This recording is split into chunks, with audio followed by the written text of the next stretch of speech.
Good day, I'm Dr. T, and welcome to my office. So today I'd like to talk about person-first terminology and why most professional development on the topic needs a bit more nuance, because it's not quite so clear-cut as it may seem to start with. So, of course, person-first terminology, the idea here is when you're talking about someone, you got some kind of like one-dimensional relationship where it's really only one aspect of that individual you're talking about, you have two ways of dealing with this. Either a person first, where you say, there's the person, they have this attribute, or an identity first.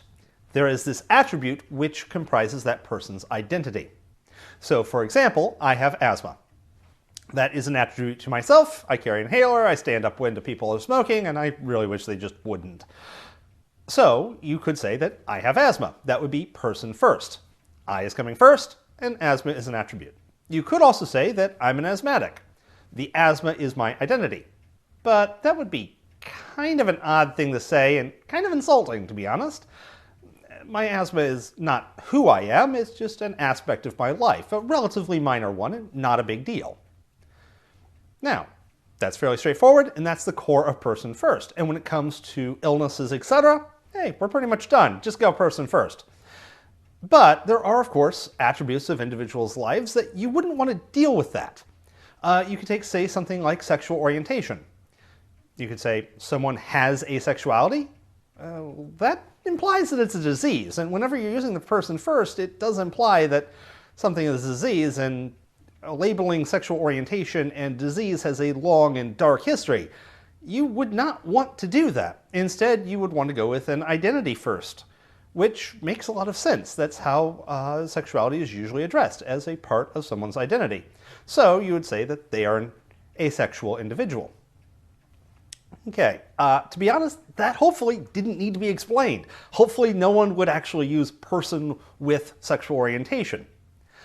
But here's where things get a little bit more interesting, or a little bit grayer area, and that is with disability status. I'm also dyslexic, so I'm going to focus primarily on the dyslexic community here, primarily because, one, that's me, and two, the disability community is not one community. There are many different disabilities, many different communities around those disabilities, and many different viewpoints within each community. Within the dyslexia community, there is actually a debate as to which would be preferred. Roughly two schools of thought. One school of thought is that dyslexia is like any other illness, something that needs accommodation, treatment potentially, although there is no curing dyslexia. So as such, you should use the person-first terminology. That, however, is only about half the argument. The other argument is that dyslexia is not an illness. It's a difference, it's a form of diversity, and thus one would not say diversity is a disease. You wouldn't want to cure someone of insert diversity. Instead, dyslexia is simply a different way of thinking, and therefore it would be better to say that someone is dyslexic, using the identity first, because that's part of who they are, and there's no curing someone from who they are. I fall strongly in the identity first camp when it comes to dyslexia.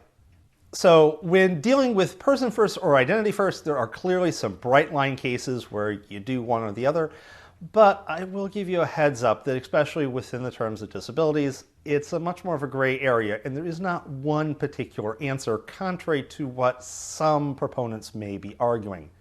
And I'm going to be honest, most of the proponents arguing very strongly in the person-first category for the disabilities are not typically themselves disabled.